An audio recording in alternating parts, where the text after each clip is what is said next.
Alors que les colossaux disparaissent à l'horizon pour effacer le monde, les cloches de la liberté résonnent dans toute l'île du paradis.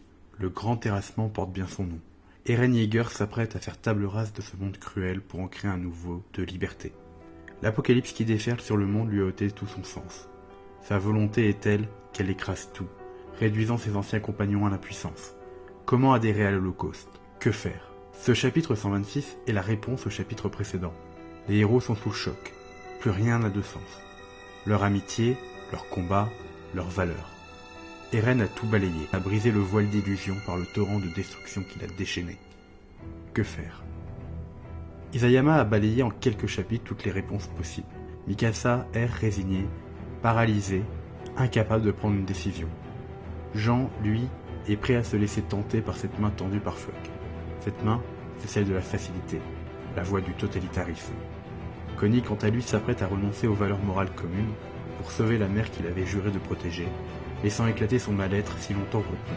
Et Armin, de son côté, peine à trouver du sens à sa survie. Pourquoi lui plutôt qu'Erwin? Il n'a ni son talent, ni son charisme. Il n'est pas à la hauteur.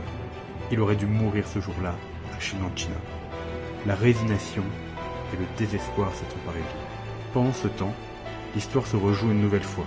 Le totalitarisme, le fanatisme et la violence surgissent, pour s'élever en tant que nouvel ordre du monde. Qu'importe la destruction du monde tant que nous sommes libres. Qu'importe le meurtre et l'anéantissement de nations entières. Eldia renaît de ses cendres, plus monstrueuse que jamais, prête à s'emparer d'un monde vidé. Loin de toute civilisation, une rencontre a lieu. Ceux qui étaient autrefois ennemis n'ont qu'un choix. Parler, renoncer à leurs différences et à leurs inimités pour l'intérêt de tous. La parole, le lien. Voilà la solution pour affronter l'inéluctable. Ne pas céder au désespoir, ne pas se soumettre, résister et relever la tête avec fierté.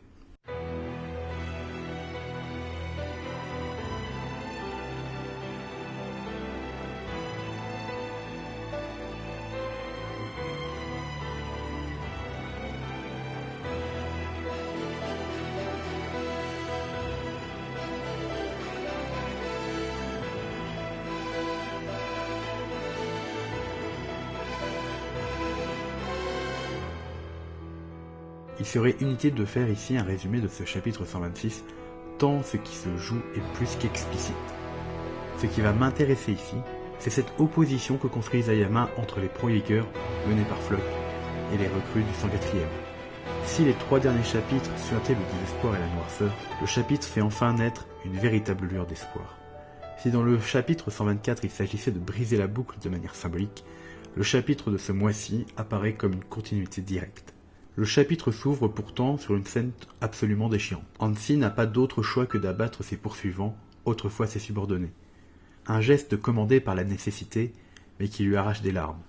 L'homme est un loup pour l'homme. En une scène, Isayama résume le déchirement propre à toute guerre civile. L'ennemi n'est plus simplement extérieur, il est aussi intérieur, un frère. À Paradis, microcosme isolé d'un monde qui n'existera bientôt plus, se rejouent toutes les tragédies humaines. Que faire? Levi est blessé. Eren s'apprête à tout détruire. Le salut viendra de cette rencontre impromptue avec Magath et Pyke. Les leaders des deux camps, autrefois ennemis, se font face. La solution est simple. S'unir. Renoncer aux rancunes pour sauver ce qui peut l'être. Magath, qui a toujours représenté un visage positif de Mar, a un choix. Tirer ou écouter. Le bruit du revolver ou la voix de son ennemi. C'est cette dernière qu'il choisira. Renonçant à la violence et à des siècles de peur et de rancune, Théo Magath écoute. Ailleurs, c'est un autre dialogue qui se joue, entre Connie et Armin. L'un et l'autre expriment leur douleur. L'un, celle de la perte de sa famille et le dilemme qui le déchire de l'intérieur. L'autre, celle de la culpabilité d'être en vie, la culpabilité du survivant. C'est à Ragako, où s'est autrefois joué un drame atroce, que l'un et l'autre relèvent la tête. Abandonnant leurs fantômes et leur désespoir, ils se remettent en route pour accomplir leur devoir. À l'hôpital militaire, Mikasa retrouve son écharpe, volée par une recrue soutenant Eren. Un éclat de lance de foutre lui déchire l'estomac. Elle n'en a plus pour longtemps. Elle regrette de disparaître sans voir le nouveau monde qu'Eren s'apprête à accomplir. Elle a volé l'écharpe qu'Eren a offrie à Mikasa bien des années avant. Par admiration, par envie, par dévotion aussi, pour se sentir plus proche de celui qu'elle admire et de celle à laquelle elle cherchait à ressembler. Son modèle. Mikasa lui reprend l'écharpe sans hésiter.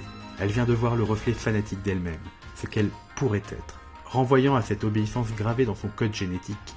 Son double, par sa confession, la sort de sa torpeur. Mikasa revient à la vie, elle voit. Elle reprend son écharpe à la fois signe de son amour, de son aliénation génétique, mais aussi de son fardeau. Fardeau qu'elle doit maintenant assumer. Enfin, dans l'obscurité de la nuit, Jean n'arrive pas à dormir. Lui qui n'aspirait qu'à une vie tranquille, on vient de lui proposer d'accomplir son rêve. Il a déjà sacrifié ce rêve pour entrer dans le bataillon d'exploration. Il n'y a connu que la violence et la mort. Mais c'est aussi à travers lui qu'il s'est trouvé, a découvert en lui une dignité, un courage, une grandeur qu'il ignorait. Et voilà que le choix se repose. Rejoindre Floch, ou quoi? Il serait facile d'embrasser ce nouveau monde.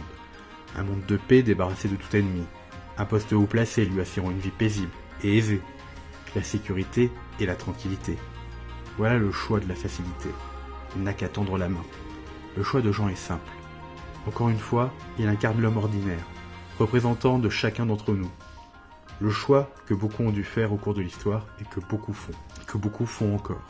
Se soumettre ou résister, collaborer ou s'opposer.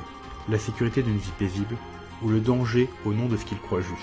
Comme tous, Jean va faire un choix, celui de ce qui est juste et bon. Il refuse de céder à la tentation totalitaire. Il ne peut renoncer à ce qu'il est devenu, un être humain digne. Le bon choix.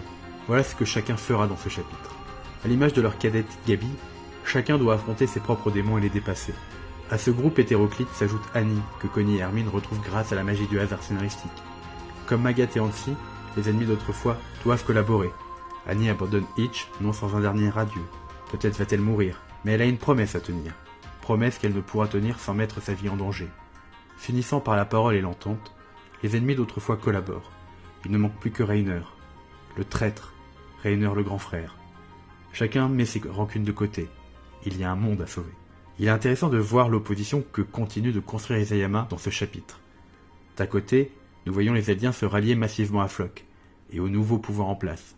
Si j'ai évoqué le mois dernier les notions de totalitarisme et de fascisme, ce n'est pas pour rien, car c'est bien de ça dont nous parle Isayama. Le mouvement politique qui se fait dans le sillage des reines et prend le pouvoir sur Paradis n'est pas sans rappeler les heures les plus sombres de notre histoire. Un régime tournant autour de la figure d'un leader providentiel, un sentiment nationaliste exacerbé s'appuyant sur un ressentiment revanchard, des valeurs conçues comme des absolus composant une idéologie dominante, l'exaltation d'un passé mythique et idéalisé, et enfin un gouvernement militaire qui assoit son autorité par la force et n'hésite pas à purger les éléments dissidents. Alors que les rescapés marrent et du bataillon d'exploration s'allient pour former une alliance dépassant les rancunes et les différences dans une construction égalitaire et horizontale, on oppose la verticalité de la nouvelle Eldia.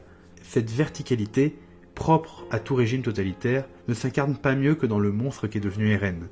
Dominant tout depuis sa hauteur, possédant un pouvoir quasi divin, divinisé par ses suivants, Eren incarne la figure littérale de ce chef suprême propre à tout régime totalitaire. Lui et ses adeptes veulent détruire le monde pour que celui-ci soit comme il le souhaite, un monde de liberté. Voilà le propre de l'idéologie selon Arendt. Ce point de bascule où l'idée devient un absolu et conduit à détruire le monde pour qu'il corresponde à celle-ci.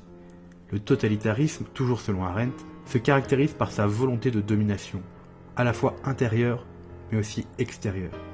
Cette volonté de domination, elle passe par la destruction du monde, de ce qui est extérieur, et la purge de toute dissonance à l'intérieur. La scène d'exécution préparée par Floch résume très bien cela. Il faut détruire l'ennemi, celui qui est autre, mais il faut aussi détruire celui qui n'est pas d'accord. La foule hurle, veut du sang. Triste contraste avec l'arc de la famille royale.